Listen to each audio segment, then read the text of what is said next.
होज़ुए Velasquez एक Mexican आदमी था जिसने क्लेम किया कि उसने लूसीफर के साथ एक डील कर रखी है और उस डील के बदले में उसने एक ऐसी कीमत अदा की है जिसको सुनने के बाद लोग लिटरली शॉक में चले गए थे। Mi objetivo principal era en un principio pues hacer contacto y llegar a una negociación con Satanás, con and for this very reason Mexico का एक बहुत famous paranormal show extra normal उसका interview करना चाहता था। होज़ुए ने ये इंटरव्यू कुछ कंडीशंस के ऊपर दिया और उनमें से एक कंडीशन थी कि ये इंटरव्यू एक सुनसान दरिया के बीचों बीच होगा। एक्स्ट्रा नॉर्मल की टीम ने उसकी सारी कंडीशंस मान ली और जैसे ही रिकॉर्डिंग शुरू की गई तो पूरी की पूरी एक्स्ट्रा नॉर्मल टीम को अजीब अजीब सी फीलिंग आना शुरू हो गई।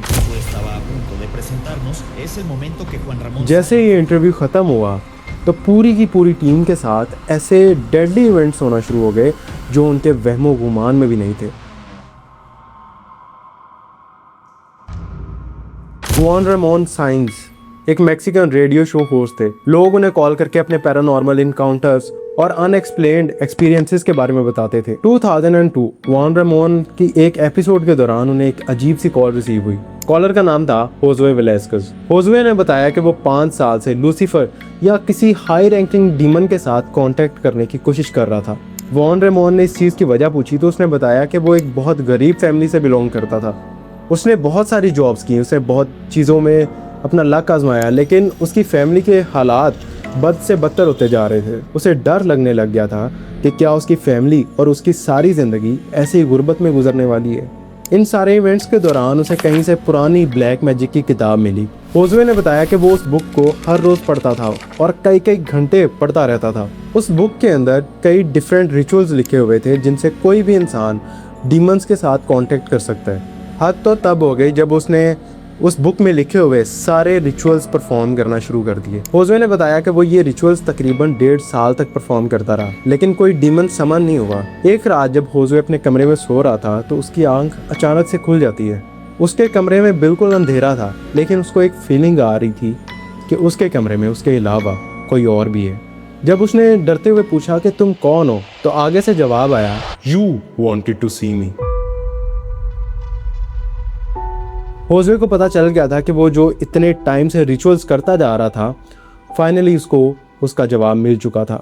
उस डीमन ने या उस एंटिटी ने होज़ुए को बताया कि अगर तुम इसी तरह रिचुअल्स करते रहोगे और जो वो डीमन कहेगा वो करते रहोगे तो तुम्हें वो सब मिलेगा जो तुम चाहते हो। होज़ुए ने बताया कि उसने अपने दोस्तों की मदद से बहुत सारे रिचुअल्स ऑर्गेनाइज किए। उसने डीमन के कहने पे बहुत सारी एनिमल सेक्रीफाइसेस भी की, लेकिन वक्त के साथ साथ उस एंटिटी की डिमांड्स और ज़्यादा एक्सट्रीम होती जा रही थी।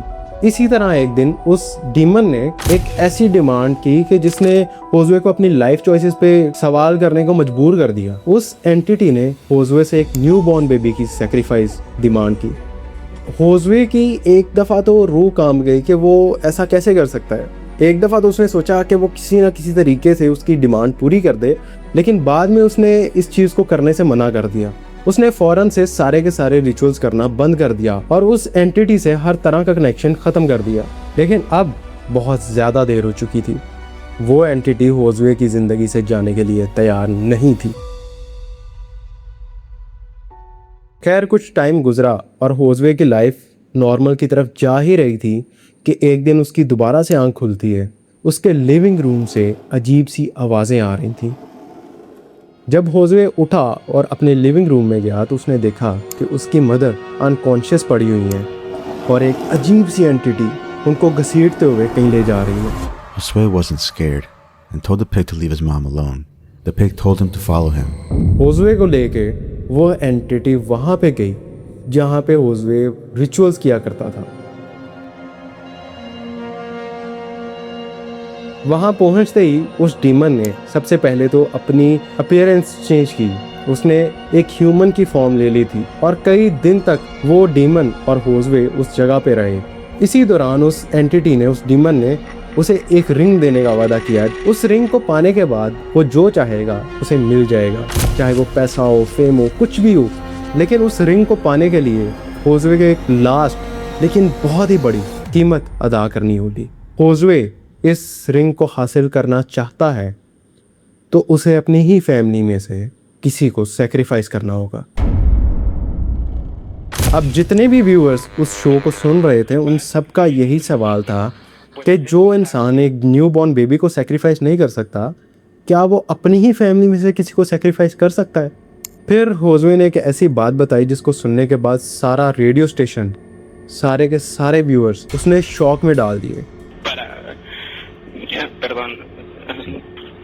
Para poder obtener este anillo tenía que dar a un familiar. No sé si tontamente o cómo actué. Y pensé en mi abuela. Yo dije, sí, ya está grande, ya vivió,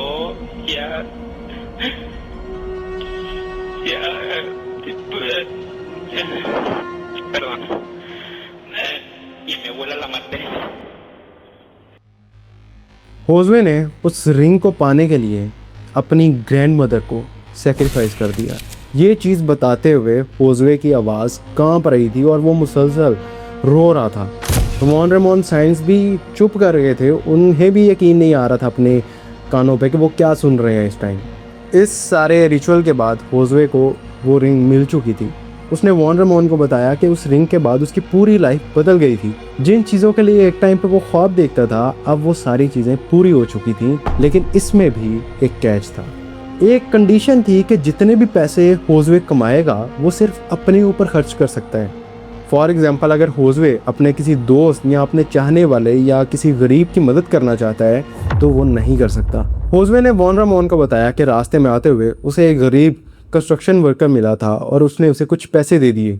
उसी रात होजवे was attacked by a female demon, और जो उसने अगली बात बताई उसने सारे के सारे व्यूअर्स को गूज़बम्प दे दिए। उसने बताया कि जब वो ये इंटरव्यू दे रहा है वही फीमेल डीमन उसके साथ बैठी है और वॉन रेमॉन की बातें सुन रही है।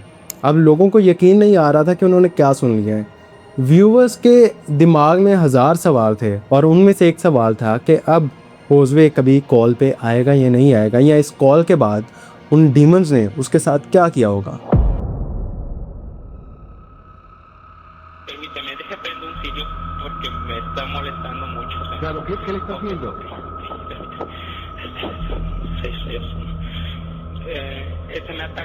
Me ataca así de frente, me ahorca, me trata de ahorcar y me dice que qué te está pasando. अगले ही दिन वॉन रेमॉन साइंस होजवे को और एक प्रीस्ट को कॉल पे लेते हैं। उन प्रीस्ट का नाम था रोबर्तो गुएसो। वॉन रेमॉन को उम्मीद थी कि शायद फादर रोबर्तो गुएसो होजवे की मदद कर सकते हैं, लेकिन होजवे ने वॉन रेमॉन को बताया कि उसने पहले भी बहुत सारे प्रीस्ट के साथ राब्ता किया है लेकिन कोई भी इस चीज़ में कामयाब नहीं हुआ। और उसने बताया कि डीमंस का कहना है कि अगर होजवे इस डील से बैक ऑफ करता है तो वो उसकी फैमिली और उसको मार देंगे। ये सुन के फादर रोबर्तो गुएसो ने प्रेयर स्टार्ट की। dio libertad del pecado, dio libertad al hombre para poder encontrar a su creador. José, ¿qué pasaba cuando estaba hablando el pastor? Oh, empecé a vomitar, perdón por decirlo así, pero empecé a vomitar. En el nombre de Cristo Jesús, te ordeno que te calles. Te ordeno que te calles. En el nombre de Jesucristo, en el nombre de Cristo, cállate. Cállate en el nombre de Cristo Jesús, y es Cristo Jesús te quiere limpiar y liberar. Cristo Jesús es mayor y quiere hacerlo. En el nombre del Padre, del Hijo y del Espíritu Santo. En Cristo Jesús. No prestes atención. No prestes atención. और इसी time पे होजवे के पीछे से demons के हंसने की भी आवाज़ें आ रही थी। इनडायरेक्टली वो बताना चाह रहे थे कि तुम कुछ भी कर लो, हम तुम्हारी जान नहीं छोड़ने वाले। और उन्हें उन प्रेयर्स के साथ कोई फ़र्क नहीं पड़ रहा था। जैसे जैसे फादर रोबर्तो गुएसो प्रेयर्स कर रहे थे, होजवे की तबीयत ख़राब होना शुरू हो गई। इस कॉल के एंड तक आते आते होजवे की तबीयत इतनी ज़्यादा ख़राब हो गई थी कि उसने फादर रोबर्तो गुएसो से रोते हुए रिक्वेस्ट की कि उसकी तबीयत बहुत ज़्यादा ख़राब हो रही है, आप प्रेयर को ख़त्म कर दें। वॉन रेमॉन और फादर रोबर्तो गुएसो ने होजवे के लिए दुआ की और लाइन यहीं पे डिस्कनेक्ट हो जाती है। और इसके बाद कई सालों तक होजे वेलास्केज का किसी को कोई अता पता नहीं था। किसी को नहीं पता था कि वो जिंदा भी है या नहीं। ये कहानी पूरे मेक्सिको के अंदर फैल चुकी थी। लोग सालों तक इसी कॉल के बारे में बात करते थे, आपस में डिस्कशन करते थे कि आखिर होजवे के साथ क्या हुआ होगा। फिर 9 साल बाद एक मैक्सिकन टीवी शो ने, जिसका नाम था एक्स्ट्रा नॉर्मल, उन्होंने होजवे को ढूंढने का फैसला किया और सरप्राइजिंगली होजवे उन्हें मिल भी गया। जब उससे पूछा गया कि क्या वो एंटिटीज अभी तुम्हारे साथ ही हैं, तो होजवे ने जवाब दिया कि हाँ, लेकिन बहुत जल्द मैं एक रिचुअल करने वाला हूँ जिससे वो रिंग भी मेरे हाथ से उतर जाएगी और ये एंटिटीज, ये डीमंस भी मेरा पीछा छोड़ देंगे। ये सुनने के बाद एक्स्ट्रा नॉर्मल की टीम ने उसे इंटरव्यू की ऑफर की। पहले होजवे हेजिटेट कर रहा था, लेकिन बाद में उसने कुछ कंडीशंस बताई। अगर एक्स्ट्रा नॉर्मल की टीम उन कंडीशंस को मान लेती है तो वो इंटरव्यू देने के लिए तैयार है। उनमें से पहली कंडीशन थी कि उसका फेस नहीं दिखाया जाएगा कैमरा पे। सेकंड कंडीशन थी कि ये इंटरव्यू रात के टाइम एक दरिया के बीचों बीच रखा जाएगा। और तीसरी कंडीशन थी कि वॉन रेमॉन का उस इंटरव्यू में होना लाजमी था। अगर वॉन रेमॉन वहाँ पे नहीं होंगे तो वो इंटरव्यू नहीं देगा। लेकिन एक्स्ट्रा नॉर्मल की टीम को इतना अंदाज़ा ही नहीं था कि वो अपने आप को किस आग में झोंकने वाले हैं। जब एक्स्ट्रा नॉर्मल टीम इंटरव्यू की लोकेशन पे पहुंची तो सबसे पहली चीज़ जो उन्होंने नोटिस की वो खुद होजवे था। उसने अपने राइट हैंड पे ग्लव पहना हुआ था क्योंकि उसके राइट हैंड पे ही वो कर्स्ड रिंग थी। इंटरव्यू शुरू हुआ तो टीम ने नोटिस किया कि होजवे अपने साथ बहुत अजीब सी चीज़ें लेके आया हुआ है। उसके पास अजीब सी डॉल्स और बोन्स थी और भी बहुत सारे आर्टिफैक्ट्स थे जिन पे उन्होंने ज़्यादा बात नहीं की।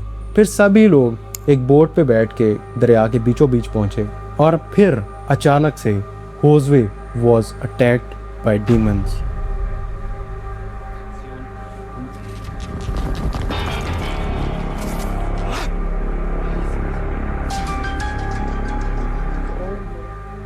बहरहाल कुछ घंटों बाद ये इंटरव्यू कंप्लीट हुआ और जाने से पहले वॉन रेमॉन ने होजवे से मिलकर कहा कि हम दोबारा बहुत जल्द मिलेंगे जब ये तुम्हारी रिंग उतर जाएगी। फिर असल कहानी शुरू होती है यहाँ से। इंटरव्यू के कुछ ही दिन बाद जो एक्स्ट्रा नॉर्मल की टीम के कैमरामैन थे उनको अचानक से चेस्ट पेन शुरू हो जाती है। जब वो हॉस्पिटल गए तो उनकी तबीयत इतनी ज़्यादा ख़राब हो चुकी थी कि उन्हें एक सर्जरी से गुजरना पड़ा। अभी एक्स्ट्रा नॉर्मल की टीम इस चीज़ को प्रोसेस ही कर रही थी कि शो के होस्ट मारियो एस्त्रादा, उनका एक बहुत ही डेडली एक्सीडेंट हो जाता है और वो बेयरली सरवाइव करते हैं।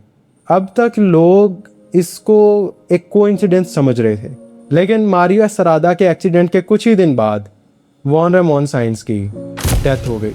Juan Ramon Saenz had passed away at age 48 due to a respiratory arrest caused by a bacteria. Fans of the show were devastated. लेकिन ये सिलसिला अभी भी नहीं रुका था। वॉन रेमॉन की डेथ के 10 दिन बाद फादर रॉबर्टो गुएटो, जिन्होंने कॉल पे होजवे के लिए प्रेयर की थी, उनकी भी डेथ हो गई। फिर लोगों का ध्यान गया कि शायद होजवे ने ये इंटरव्यू नहीं दिया था। होजवे ने ये एक रिचुअल परफॉर्म किया था जिसके अंदर वॉन रेमॉन की सेक्रीफाइस दी गई थी ताकि वो अपनी रिंग उतार सके और उन डीमंस से अपना पीछा छुड़ा सके। और ये वही रिचुअल था जिसके बारे में होजवे बात कर रहा था। लेकिन बहुत जल्द मैं एक रिचुअल करने वाला हूँ जिससे वो रिंग भी मेरे हाथ से उतर जाएगी और ये एंटिटीज, ये डीमंस भी मेरा पीछा छोड़ देंगे।